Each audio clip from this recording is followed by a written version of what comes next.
What is idleness and why is it important?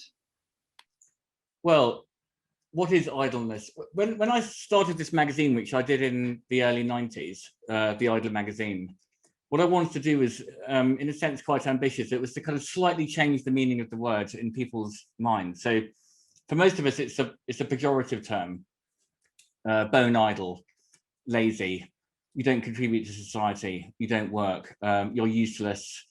And in a utilitarian, work ethic obsessed society, you know, idlers are kind of left out, and it's quite a subversive thing to be an idler. But I realized there's something very, very positive about idling and idleness. And I got the title of the magazine from, as Alice, I'm sure you'll know, or your father will, from Dr. Johnson's essays, The Idler, which came out in 1758. And Johnson, again, you know, he was a great literary figure. He wrote a dictionary, he wrote plays, he wrote sort of proto-novels, lots and lots of poetry. He was one of the first of the sort of great Grub Street hacks as well. He wrote for the new breed of newspapers in the mid to late 18th century, which came out of things like The Spectator and The Rambler and The Tatler. So he was enormously productive, but so this is a very long answer to what sounded like a simple question. He's enormously productive, but constitutionally lazy or idle. And I felt the same as a sort of young person, you know, sort of quite ambitious, semi-academic, wanting to be a journalist. I was freelancing, and I constantly sort of beat myself up about my own laziness. And I told myself I should get up earlier and work harder and this sort of thing. But then it turned out Dr. Johnson, you know, for all this productivity, didn't really put the hours in. So he would get up late. He would try and get up at 8 and often stay in bed until 12 or even 2, just lying in bed, staring at the ceiling. He'd then get up and write his journalism at incredible speed, you know, in the afternoon, with the printer's boy waiting at the door. So the printer's boy would take each sheet of manuscript as it came from under his pen, you know, run down to the printer's shop because it was so late. And one of these productions, literary productions, was a sort of light series of essays called The Idler. And, you know, he was talking about himself. He was saying, I am lazy, but it's kind of a different way of working. It's like momentum. You sort of build up energy from doing nothing, like rolling a ball up a hill. And then you suddenly work really, really quickly at the end. So, you know, all that time when apparently you're not working, actually you are working, you're sort of plunged deeply into your work, you're thinking. So that's one way that idleness seemed to me to be a good thing. It's just a different way of working, and it's how all probably creative people work. You can't really work all day in the same way you can if you work in a bank. Right. When did you discover Johnson's essays? Well, that would have been when I was about 23, I guess. You know, I'd done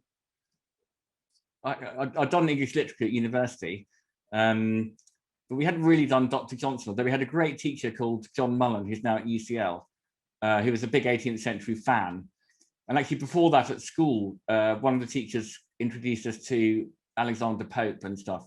That's quite unusual at English A-level, because most people are just doing William Blake and Wordsworth and stuff, and the Crucible. So, you know, so we had this sort of 18th century vibe in my education. And I just love the sentences, that they're quite long and rambly. There's lots of humor. It's obviously pre-Victorian, so there isn't any sort of Victorian prudery in 18th century writing either. It's quite bawdy. So yeah, I was in my early 20s, but I was in a job I was hating. Which was that? I was working at the Sunday Mirror magazine in a sort of junior role as a researcher. And, you know, I look back on it now, and actually, you know, it was quite a good journalistic training for someone who wants to work in magazines. In terms of the mechanics of putting a magazine together for a tabloid one, for a massive audience, you know. So I got a great insight into how magazines work, a weekly tabloid magazine. But I was so snooty about the subject matter.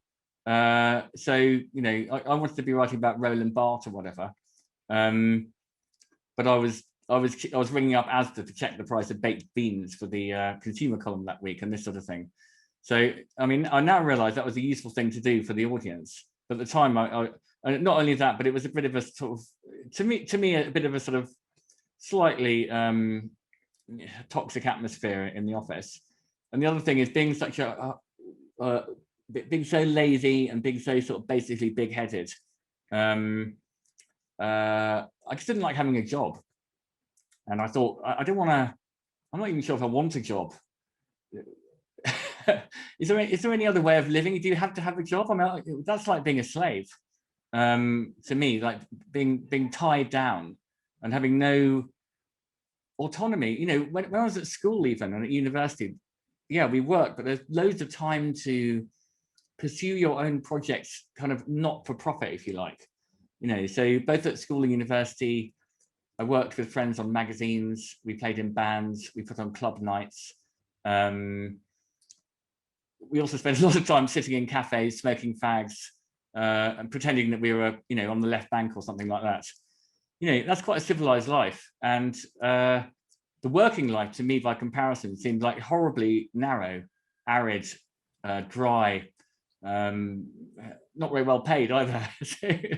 So right. I really hated this job. And so that's kind of the root of it. It was those two things, you know, it was like, do I have to have a job? Is there some way other of doing it? You know, I'm lazy. I'm not very good at like working 12 hours a day or even 8 hours a day to somebody else's schedule. Also, you know, Dr. Johnson was an idler. You know, idling can't be that bad. He was an amazing person. Maybe there's something very good about idling. Okay, so yeah, let's talk about what's good about idling. One thing that you said kind of towards the beginning of your answer is that it's subversive. Can you speak more about how kind of the radical aspect of idling? Because right now it sounds very charming. Well, I think it's very charming, thanks. But it's very radical because particularly after the Industrial Revolution, when really the idea of the job as we know it today was invented, to be late for work, to skive off, was to get in the way of the progress of an industrializing nation. Okay, and this is slightly after Dr. Johnson, who I mentioned before. But actually before that, we had the Reformation, and that was another massive cultural shift as far as work goes. So what I did later in the books that you mentioned, How to Be Idle and How to Be Free, was investigate where our work ethic, so-called, came from. What are the roots of it? And how that came to be the sort of dominant force. And, you know, to an extent, the forces of what you might call, you know, romanticism, you know, Keats, beauty, the sublime, go right back to in the importance of that part of life, and the spirit, and, you know, the philosophical part of life does go right back to the invention of philosophy as a science or an art form or area of inquiry with Socrates. And likewise, there were people in the ancient world also who were promoting the value of hard toil. But in more recent times, over the last sort of 1,000 years, I sort of traced the evolution of attitudes to work from the sort of Middle Ages through to the Reformation, then the Industrial Revolution, and today.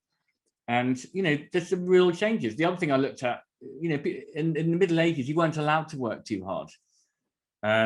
It was a slightly pre-capitalist society in that banking hadn't become such a massive thing. In fact, lending money at interest was sort of almost prohibited. It obviously did happen. It was called usury. And work was organized around a guild system, which is a bit like a trade union, but without the bosses. So there was a lot of self-government. And theologically speaking, you know, for medieval Christianity, actually to work hard or to overwork, i.e. to work on feast days, holy days, and beyond the set hours of work, or by candlelight, could be seen as a sign of faith, could be seen as a sign of a lack of faith in God's providence, if that makes any sense. So they actually, to work hard, it was like if you worked hard, you were taking your own fate too much into your own hands. Now, obviously, what happened in the Reformation was that the old medieval Christian system was replaced, partly anyway, in Germany and obviously England, by the new creed of Protestantism, which was started by Calvin and Luther. We have the phrase Calvinistic, particularly in the States, which means that, you know, your sort of life's all about hard work and hard toil. So these puritanical values, which began to grow in the 17th century and were sort of promulgated by men with black hats. You know, the angling writer, what's his name, who wrote the Complete Angler, Isaac Walton, said they are men of sour-faced complexions, money-getting men, you know, hard-working, you know, Quakers, industrialists. Life is for, you know, is serious business, and you've got to start working hard. So that ethic started to take over. And then in the Industrial Revolution, with the invention of steam machines and things, you had to be in the office, in the factory, you know, as much as possible. What the working day became ridiculously long in the early 19th century. It was only later in the 19th century that you had things like the 10 Hours Act that reduced the working day from, you know, 16 hours. I mean, and then people, you know, boys were dying literally in the factories because it was so unregulated. It was like the gig economy, but sort of worse. So, but at the same time, the dominant culture, if you like, the Methodist preachers like John Wesley and the newspapers, not Dickens, obviously, but, you know, they were shoving a work ethic down people's throat. You have to be on time. God wants you to be on time. God wants you to be clean. Cleanliness is next to godliness, and God is like your sort of a boss. So I read about this in E.P. Thompson. If anyone's read that, it's a great book, The Making of the English Working Class, and he goes into all this stuff. So everything I'm saying comes from one or other sort of historian. It's not just kind of nonsense that I've made up or a conspiracy. So that's what you saw in the 19th century. And there's this, you know, yeah, so it's an eternal battle between the romantic life and the useful life, if you like. And what I'm trying to do is stand up for the philosophical side of life, the artistic side of life. And we're sort of, in a way, anti-Puritan magazine, anti-utilitarian, and pro having fun. So that's why it's subversive. And, you know, if I have any politics at all, it would be sort of broadly lefty anarchists. And the anarchists were very, you know, conscious of what they call wage slavery. It's in people like Kropotkin, you know, this slavery was abolished, but, you know, perhaps replaced with something in some ways equally miserable, because you're being paid, but you still didn't have much control over your life or much money. You know, it's in Charlie Chaplin, of course, the way machines reduce you to a sort of an automaton. So that's what we're rebelling against, really, is boring work, crap jobs, you know, and you know, just that feeling of doing a job that just doesn't seem to have any meaning. Why am I doing this? Why am I working? What's the point of it? I mean, do I need all this money? And can I jump off into a different world? And that's the Bohemian world too. You know, the Bohemian world's always been there. It is available for people, but that's not that easy either. Right. Although, well, let's talk about the Bohemian world and, as you say, the romantic side of life, Tom. In your first book, How to Be Idle, it's kind of, we were talking about Ulysses before the event in the green room, as it were.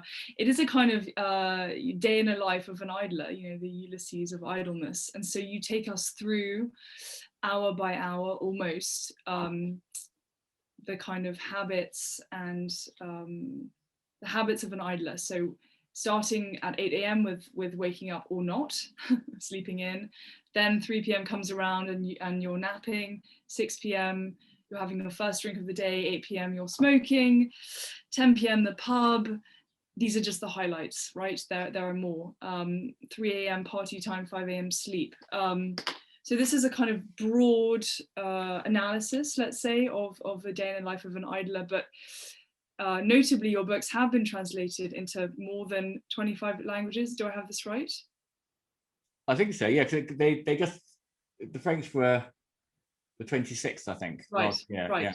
So many different languages, many different cultures. And it seems to me, and I imagine to you, that idleness expresses itself differently in various cultures. And obviously this evening we're interested particularly in French idleness. So I wanted to start with your 5 p.m. The Ramble, which is obviously the Walter Benjamin's flânerie. Can you speak to Benjamin and flâneur and the kind of aspect of rambling and idleness?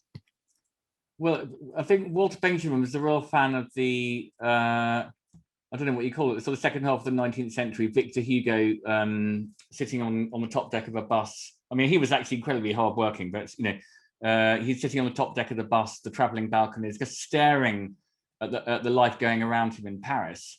And Benjamin, you pronounce it so well. I just call him Walter Benjamin. But anyway, so Benjamin. We can call him Benji. Benji, yeah. So Benji, he. Well, he was an interesting guy, wasn't he? I think he was a bit of a trustafarian. He had some sort of a private income, and he sort of more or less invented this idea of psychogeography and what he called the dérive, which is sort of drifting around Paris doing nothing. And so he really loved the idea of the flâneur, and I think the flâneur was basically a sort of a real thing. But Baudelaire was probably the earliest flâneur, and the idea of the flâneur was that you sort of drifted around Paris without any sort of particular direction, and you weren't part, because we're in a crazily commercial world now, but it was just as equally crazily commercial in 1850s, 60s, second half of the 19th century in both Paris and London, advertising everywhere, money making, going crazy. So the flâneur would sort of not take a part of that, but it would be quite sort of amused by it and watch it. And they said the flâneurs like to put a tortoise on the lead because they like to let the tortoise set the pace. And that was an image that we recreated for the Idler mag in the 90s. So we got a tortoise and put a lead around it. So I don't know whether that's true. And then there are people like Alfred Jarry, who wrote Père Ubu. He was one of these sort of semi-theatrical characters who would drift around Paris. But yeah, so he sort of almost invented, or at least kind of, emphasized this figure of 19th century Paris, the flâneur. And so it's a very beautiful idea. Yeah, I want to read your description of it because it gets it in one, right? So the flâneur literally means stroller or idler, and in the 19th century came to describe an elegant kind of gentlemanly moocher who ambled purposelessly through the Parisian arcades, watching, waiting, hanging around. His hero was Baudelaire, as an anti-bourgeois who had somehow freed himself from wage slavery and was at liberty to wander the streets with no particular place to go. That's it. Yeah. And you write, yeah, you like that. Not so bad. I mean, thanks for comparing me to James Joyce. I don't think it's quite on that level, but it's not that bad. And you write that that there is creativity in wandering, and it's a fertile activity. It's a social activity. Social and fertile activity, for it is when walking that the flâneur thinks and generates ideas. Yeah, and it's convivial too, isn't it? Because that's the other thing about being stuck in a boring job. It's not really very convivial, and you can end up competing against the person who sits next to you. Obviously, I'm aware that hopefully this stuff is going to change, and the lockdown, pandemic, etc., the last year or two have turned a lot of people off office work. So a lot of people I know are like, I'm not going to do that again. Why was I doing that? So it sort of maybe be easier to be a bit of a flâneur in the future. At least you can be a flâneur in your own lunch hour, I suppose, nowadays, or after work. But yeah, I think it's Baudelaire, I suppose, expresses it, although on the downside, I think he was a fairly miserable character. Yeah, I don't know the kind of biography of Baudelaire, but I will take it from you. He looked quite grumpy in the photograph, but and his poems are called things like "Flowers of Evil." Yeah, exactly. Okay, the second kind of stop in the day in the life of the flâneur that I think is relevant to France is what you describe as the first drink of the day at 6 p.m. And obviously absinthe and l'heure verte, so the green hour. Can you speak to that?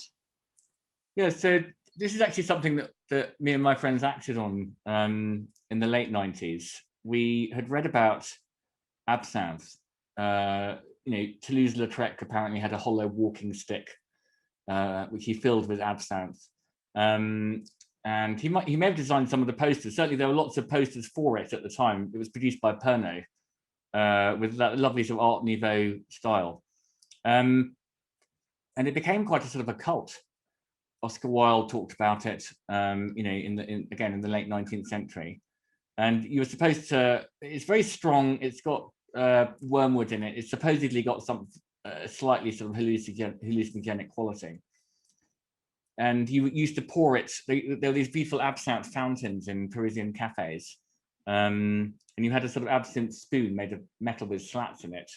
And you would put your glass of absinthe underneath one of these sort of fountains with a spoon. And put a piece of sugar on top of the spoon, and then drip water through the sugar into this clear, bright green liquid below. And when the water hit the sort of transparent green absinthe, it turned cloudy, and that was called the louche, which is a very sort of idler type word. He's a louche character. So this really appealed to me in my 20s. And actually, we found a guy who was still making it in the Czech Republic, and we started importing it to London.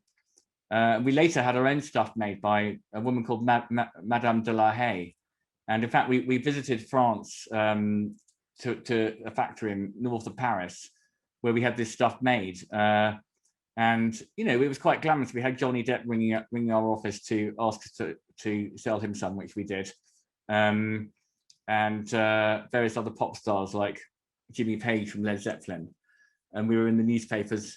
And it was really a celebration of this idea of a fin de siècle decadence. Our advertising campaign said, "Tonight we're going to party like it's 1899. Fantastic. And you have I think I love this phrase from Gustave Moreau, who's a painter.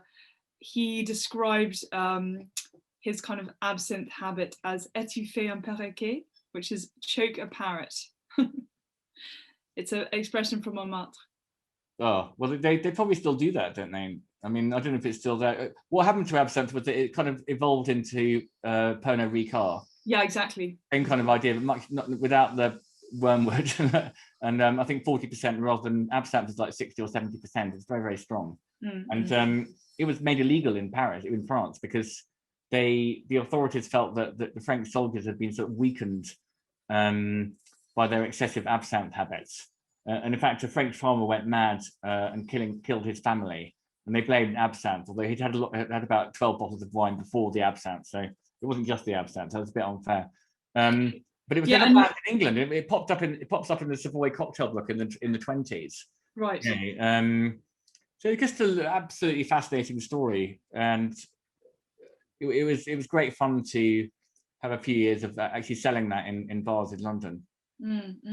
Yeah, I mean, you cite this astronomical figure in 1910. The figure of French, I guess the figure of absinthe consumed had risen to 36 million litres.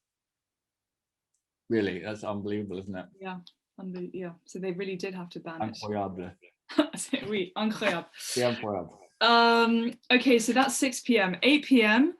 the idea is smoking, which of course in France is still very much part of French society. And Camus famously answered, when asked by a magazine to name the most important things in life, answered, "I don't know."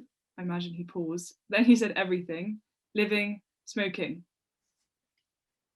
Do you still smoke? The only thing he could think of. Do you still smoke? Because you were smoking when you wrote this book. Well, Are you vaping? Are you vaping these days? No, I didn't smoke while I wrote the book. I mean, I didn't really smoke. I didn't have a sort of overflowing ashtray and a bottle of red wine next to the typewriter or anything like that, I'm afraid. In fact, I wrote it when I was in a farmhouse in Devon. But I smoked in the evenings, and I still do smoke, 4 or 5 roll-ups in the evenings. I've sort of knocked it on the head during the day, but I'm not attracted by vaping, no. But the smoking thing, that can get you into trouble. Because, I liked your book, but why do you promote smoking? Don't you realize it kills people? It's like, well, yes, I have heard that rumor. But I just wanted to put the other side of the argument. And, yes, I know it's bad for you. it can lead to some quite good places, because I wanted to interview David Hockney. He doesn't really do many interviews. I sent him my book, and he called up the next day and said, "Yeah, I'd love to see you." And I think it's because I had a pro-smoking chapter. He's nearly 90 and he still smokes. But really, the idea was that what is a cigarette really? It's my grandfather used to smoke a pipe. Colette said something along the lines of, this is in the book, it injects idleness into your day and it excuses it at the same time. So it's like when you're in a boring job, and when I was in doing manual jobs like removal man, it's a fag break. You go outside, and Barbara Ehrenreich, who's a brilliant American journalist, a kind of George Orwell of her day, contemporary writer. She's gone on journalistic expeditions where she's become a cleaner and a sort of slightly down and out in Paris and London sort of thing. So this is the one moment a lot of people have to themselves when they're in control of their time and they're taking time off work. It's a little skive. So it's quite significant. So it's not so easy for, the what do you call them, public health officials, just to say everyone stop smoking, because obviously there's something that people like about it, and it descends from, as we know, from it was a sort of sacramental drug for native Indians. We should probably treat it with a bit more respect rather than just puffing away. But that's what I was trying to get at, really. It's a sort of an aid to reflection. You can't actually work while you're smoking. So you have to sort of stop, and we found this brilliant book, Les Femmes aux Cigarettes, which I think I mentioned, which was a series of photographs taken of 1920s French singers and actors, all of whom have a black bob, just smoking, and they do look quite cool. Sorry. Camus, famously had the big fag in his mouth. And I love the idea of sitting outside Les Deux Magots with, de Beauvoir and Sartre, smoking Gauloises. Actually, I don't like Gauloises; they're disgusting. But so it was about all that stuff, but also the pipe. What happened to pipes? My grandfather had this. It was a way of. It's an aid to meditation, really. It's a bit like angling. So angling and pipe smoking were the sort of common man's form of mindfulness. Where you're in nature, you're just stopping and looking and contemplating with the pipe. And I think it's a bit sad, actually, that pipe smoking has been disappeared. Cigar smoking, seems to be acceptable among rich people still, I've noticed recently. What about vaping? So what are your thoughts on vaping? Well, I wouldn't like to judge anyone for their vaping habits. I don't really see the point. I mean, it just looks like a lot of headache. Maybe, sorry, I do see the point. It's supposed to be not. It's supposed to not kill you, right? Like tobacco. So that's the point. But yeah, I don't know. I'd rather. I think it's, in my case, I'd just rather smoke less. Just smoke like 2 fags a day. My friends, it's a different nicotine delivery system, isn't it? So and it feels a bit like smoking. So people there's a kind of ritual to it. Smoking, well, building it. That's part of the fun of smoking too, and the pipe and the, doing something with your hands. It's sort of quite psychologically important. Like that's why you have a rosary. There's something quite primal going on with smoking. I'm sure someone's written, well, there was that terrific book which came out about 20 years ago about smoking. Cigarettes Are Sublime. I mean, that is the book to read about, just what he just sort of unpicks the I don't know, what would you call them, the signifiers around smoking, why it's so popular. Richard Klein, is that the name of the guy? Your father would remember that. It was an absolutely brilliant book at the time. That was sort of my inspiration. So it's an interesting subject, and I don't think you just, and because I'm sort of basically anti-Puritan, so there's something about the George Monbiot's of this world, who I really like, and I've read his books, but there's something a little bit puritanical and finger-wagging about the sort of health nuts and vegetarians and vegans, which my parents are, by the way. Just a little bit anti-fun. Stop drinking, stop smoking. I don't want to sound like Nigel Farage, by the way, at all. But I just got a little bit of sympathy with that sort of Gallic philosophical appreciation of smoking. Fantastic. Okay, I just want to make a public service announcement. If you haven't posted your question or comment for Tom, go ahead and post it, because we'll be moving to the Q&A section in about 10 minutes. I have loads more questions, Tom, but we're running out of time, so I want to get to some more hard-hitting questions. You published this book in 2004. That was 18 years ago. How has idleness changed? Oh, I can't believe it was 18 years ago. It's incredible. And I started writing it in 2002, actually. So things have changed a lot. One of the things that didn't really exist, obviously, then was Silicon Valley. We didn't have social media. We had email. And in fact, I was a really early fan of the internet. I bought a modem in 1993 and I got an email address. And I was really excited before even the World Wide Web started. And I was very, very excited by the internet. But I was very disappointed by what happened to the internet, because it was more or less sort of taken over by some very anti-idle gang of essentially quite sort of right-wing, greedy investor types in Silicon Valley. And they were the first to invest in things like Facebook and so on. And Facebook and all the social media companies are advertising sales systems. And as we all know by now, they are quite clever at getting you addicted to staring at the screen and really doing completely useless, moronic, nothing work, and updating. And I think they do take away, they get you addicted and they take our idle time away. I mean, one example of that is going on the train. Well, trains used to be this sort of wonderful, break from work. You couldn't really work, read a book, nod off, stare out the window, absolutely brilliant for idling. And even tube trains, not too busy, you could idle away. But now on a train, everyone understands that if anyone has more than a sort of a millisecond of leisure time, out comes the phone. Oh, I better check my emails. I better I'll sort of check something, or what are you doing when you're doing that? You're not really thinking, you're not being creative, you're not being philosophical, you're just distracting yourself. So it's a kind of enormous distraction machine from our own, we're distracted from inspecting the contents of our own psyches or whatever. And instead we distract ourselves with these things. And I think it's a pretty sort of meager diet, really, of stuff that sort of pours in. And it's almost a sort of a scam, that has been pulled on us because they're selling so much advertising and making absolute billions. Not only that, but the parasite companies like Google and Facebook. Not only that, but they closed down tons of small magazines and newspapers which used to rely on local advertising. All that local advertising now goes to one or two companies, Facebook and Google.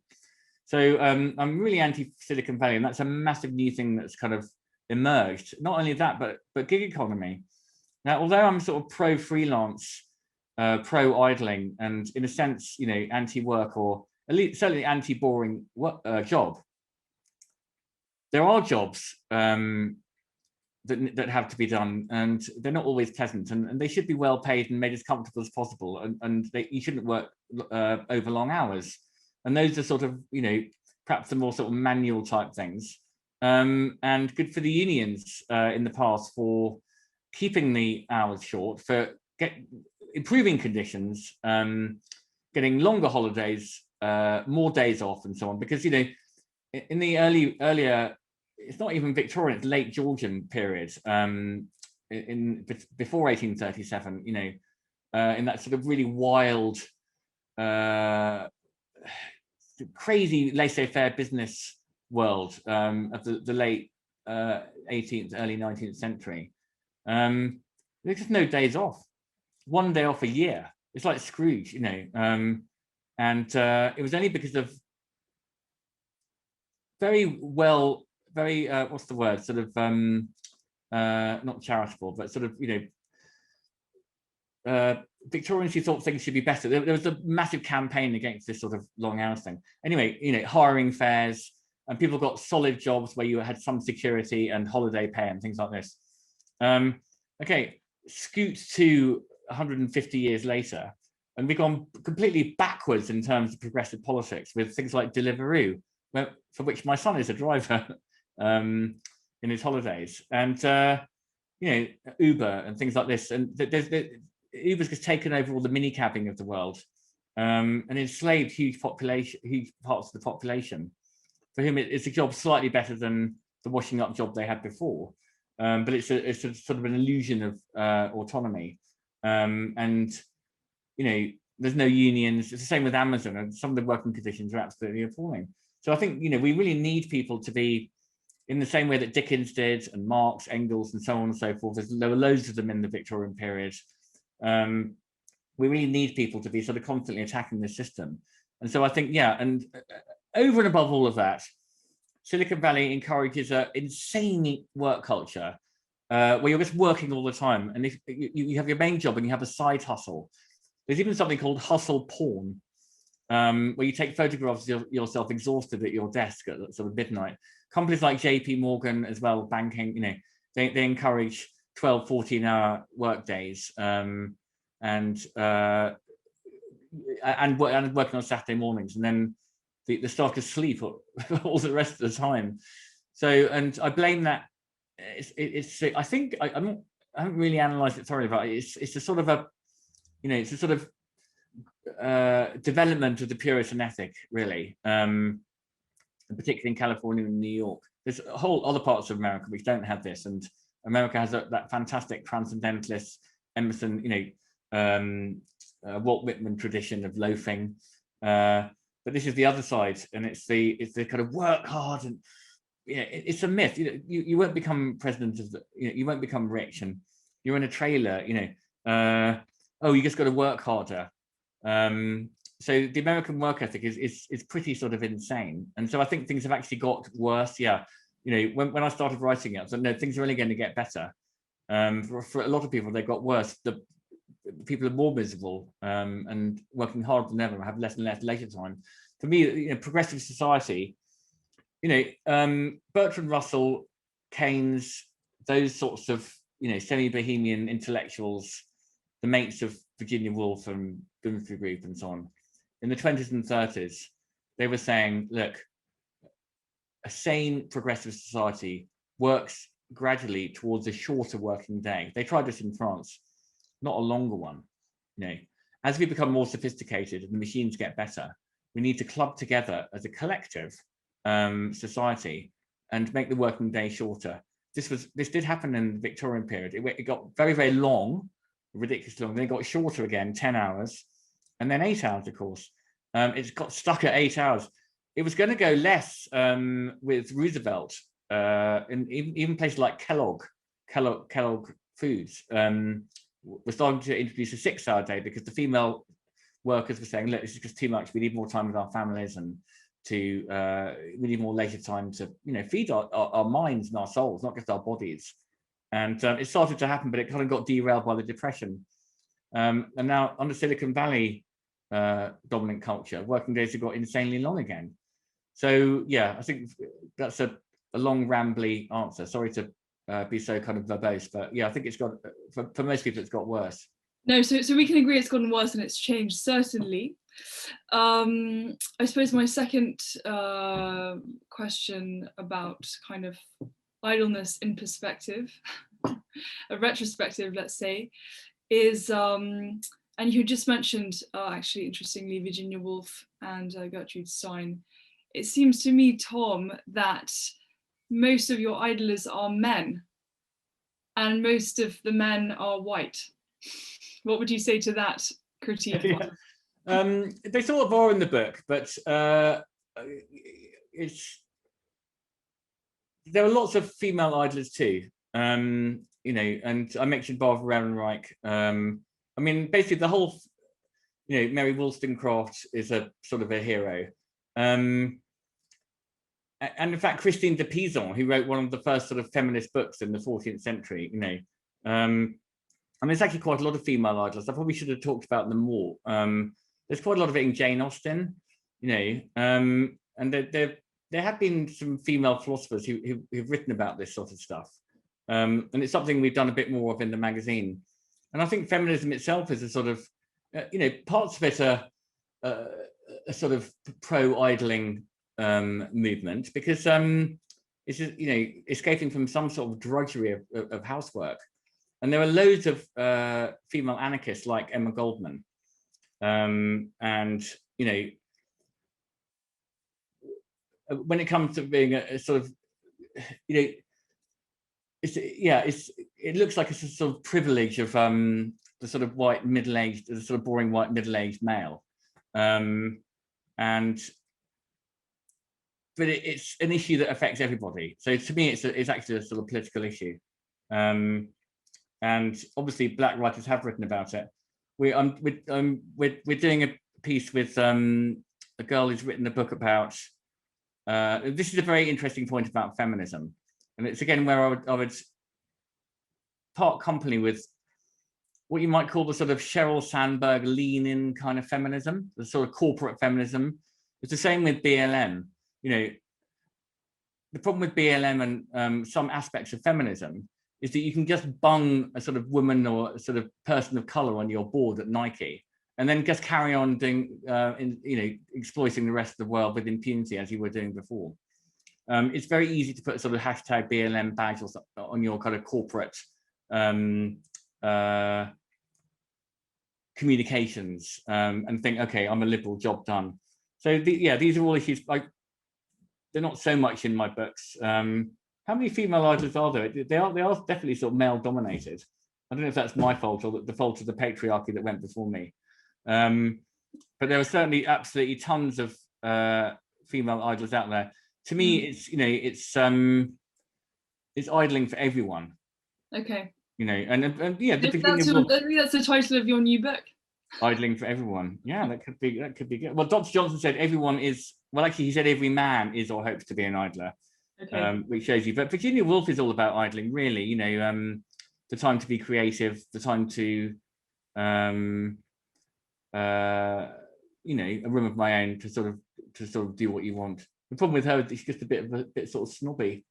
Yeah, let's talk about privilege. You yourself mentioned privilege, and this will move us on to the questions that I've received in the chat. So Angela asks, and this obviously gets to kind of maybe another critique of idleness, which is, fine, I'd love to be idle, but I have to make an income. I have to make some money. Yeah, I mean, everyone does that. And it's the same with me. I have to make an income too. So I obviously, I'm not saying that, I'm not recommending a situation where, I'm not just saying, it's not about idle rich. This is the problem I've had since day one.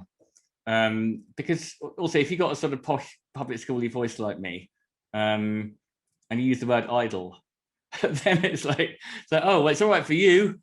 You and your, someone said the other day, like, oh, it's all right for you and your ukulele playing mates in Hampstead, because we put on a festival in Hampstead.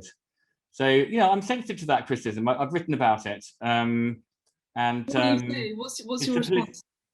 Well, my response is this is what I'm actually doing is I'm just kind of voicing a political objection to capitalism, really, and so that's for everybody.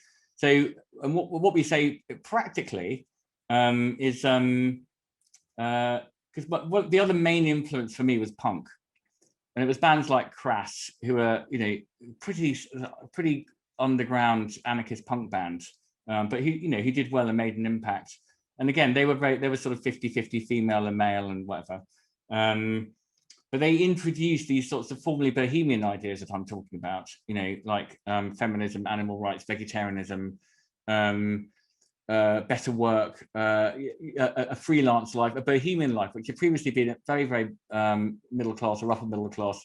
And what the questioner is saying is, there's a great bit in Aldous Huxley where he says he does a portrait of a bohemian couple. It's a short story called The Claxtons. It's brilliant. It's basically a piss take.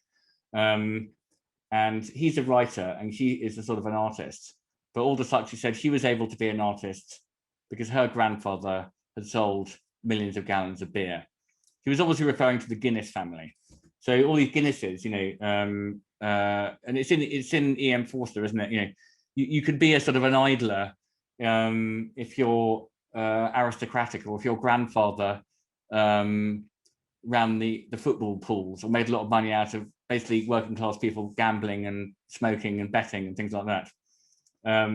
So yeah, that's a sort of fair criticism. But my idea of idling is, it's for everybody. We all need to be more idle. It doesn't actually cost anything to introduce a little bit more idleness into your day. So how do you? So this gets to a question in the chat, Tom. How do you yourself introduce more idleness into your day? So Boyan, who's my colleague at the library, and reminds everyone who's on the call and who might be a member at the library, and if you're not, you should be. If only because we have a subscription to the magazine The Idler, turns out, so you can check it out in Paris. Boyan wants to know, Tom, what are your hobbies? So you talk about fishing in your book, or angling. You talk about I didn't used to have hobbies, but I sort of seem to have accumulated them as a middle-aged person. I mean, the original idea, what I try to do in the books is to talk about things that actually don't cost money. And I talk quite a lot about sort of frugality and how to be frugal, and the importance of being frugal if you want to be idle. Because, going back to the earlier question, if you don't have a job, you've got to find some other way of earning some money. In my case, it was freelance journalism and books and so on. Or you have a part-time job, or you have a job. Lots of friends of mine do this, but it's not like your life. You do 7 or 8 hours a day, and your life is lived outside in your leisure time. That was what Aristotle thought you should do. Look, don't be extreme. We're not going to be Diogenes. We're not just going to sit in the barrel all day and not work and live on nothing. That's at one extreme. We're going to have some sort of employment, regular employment, and so we can live and pay the rent and eat and bring up our children, this sort of thing. And I've been on, one of the problems with being an idler or sort of taking a bohemian path is that there's no guarantee of any income next year. So you can have a good year and then a bad year, and so you're going up and down all the time. So you need to be really frugal. And for us, it was things like, living in the countryside. My children are really angry with us. We had to eat nettle soup. We didn't have a television, and why did we have such horrible old cars and all this sort of thing? So we just sort of trimmed back expenses in order to sort of to be idle in a way. So your children you did not serve your children nettle soup. Why? What's wrong with it? Did you? It's very nutritious. Yeah. No, sorry, it was nettle and sorrel soup. Oh, good. Okay. Yeah, fine. Yeah. That's fine. Yeah, we mixed it with sorrel, which we also foraged. But sorry, I sort of went backwards, and now I've forgotten where I was rambling to. Your hobbies. What are they? Hobbies. Yeah. So for me now, the things I do that save a lot of money, which I love doing, are bicycling. So I bicycle all over. I'm back living in London now for various different reasons. We had 12 years living on a small holding with chickens and vegetables and so on. And cycling is just joyful, and you're doing exercise. It costs nothing. The bike costs 70 quid. So I think that's a really good hobby. I don't want to be yet another one of these terrible self-help advisors. You say, go for a walk. So I've heard that so many times, and I would have said that, like, go for a walk. Walking is a great, and I did lots of walking in lockdown and getting out into nature, and that's an obvious idle pleasure. We did a book of 100 idle places, by the way, and the idea was all the idle places were sort of more or less free or very cheap. My expensive idle pleasure is beer, and it's, I guess, I find it really hard to drink sort of crap beer, so I fork out on reasonable beer from Cornwall. And while drinking beer, I just like sitting in a chair, sitting on a bench in my backyard and just staring at the wall on my own. And that's not very expensive. I guess you had a good lockdown then. Well, I just think it's nice, isn't it? It's like, I think when you've got 3 children and teenagers and you're a middle-aged man, like, just sitting on your own on a bench with a beer is like the height of luxury. Other hobbies, ukulele. Most of my hobbies are designed to annoy my family. Being really frugal is one of them. Just a cheese sandwich for lunch. playing the ukulele is another one. A Baroque ukulele particularly I've been taking up recently, and that really annoys my wife and 3 children. So I don't have much chance to practice it. And tennis, but mainly reading in books and lying in bed. One good thing about the children growing up is that I can now sort of lie in till 9 again, like I used to. So that's, and that, I don't know why I just found, maybe it's like, I don't know, it's just constitutional thing, but I find it really hard to get out of bed in the morning. So hopefully I will either make myself a cup of tea or my partner Victoria will bring me one. And then I can just wake up and then lie in bed for at least an hour, just kind of staring at the ceiling or just staring out the window. I think that's underrated, staring out the window. Just sitting on the bench. Benches are a fantastic aid to idleness. We're in London. The London parks have been absolutely fantastic. Right. I want to pose Megan's question, who asks, are we maybe romanticizing the flâner, thinking they were always thinking creative thoughts, being intellectual, etc., whereas they might have just simply been spacing out or judging those around them or avoiding responsibilities? Why shame taking a break by scrolling on social media when it's possibly providing the same mental break, same as a smoking break, from life? Okay, so there's 2 or 3 questions there. How do I know that someone who is apparently being idle is actually not indulging in evil thoughts? Great, that's the question. Yeah. Okay. The real question is the I can't. Yeah, I don't know. You can't really police that. I mean, yeah. I mean, obviously that could very, very well be true. I'm sure Hitler thought long and hard about his policies before he carried them out. So, that's a good point. What sort of thoughts are you having actually? If you're having evil, murderous, tyrannical, sort of fascistic thoughts, then it might be better if we, just put Hitler in the typing pool, where he was not allowed to think. But I think in general, thinking is quite a good thing, and it's sort of frowned upon. Thinking we're more or less sort of kept busy because people don't want us to inspect the contents of our own psyche. I think even Freud was a little bit worried about excessive introspection. It might be also, is it quite close to depression? I mean, it's called brooding.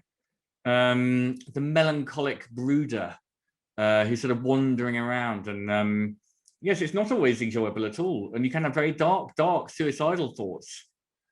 I remember a few years ago going through a sort of tricky patch, I suppose, mental health-wise, as you might say, and I was doing lots of brooding, and I didn't want to be idle at all. It would have been good for me to sort of, like, if you've, let's say you just suffered a breakup, and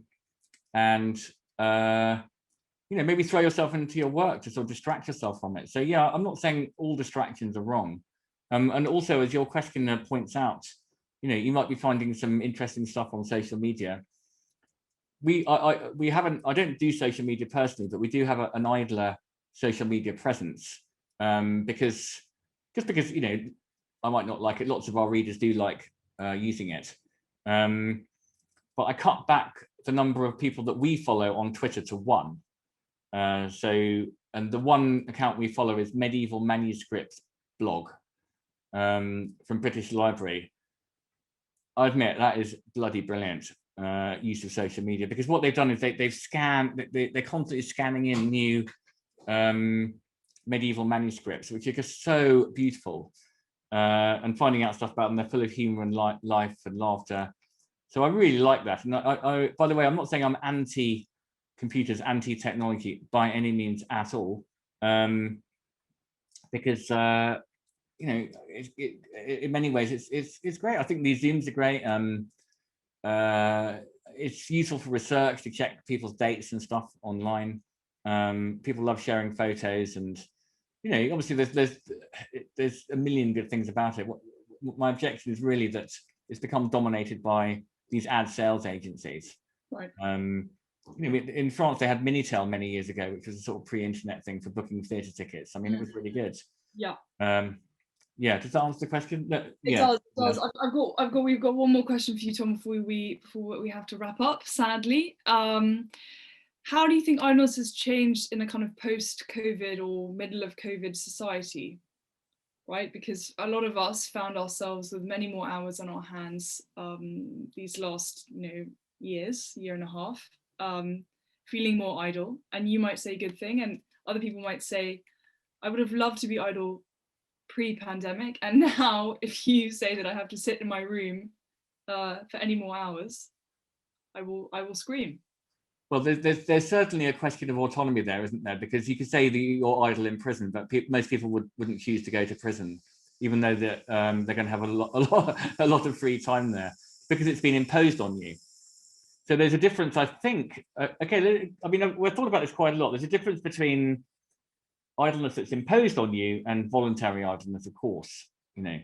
Having said that, and we've taken that as a sort of truism at the Idler, really.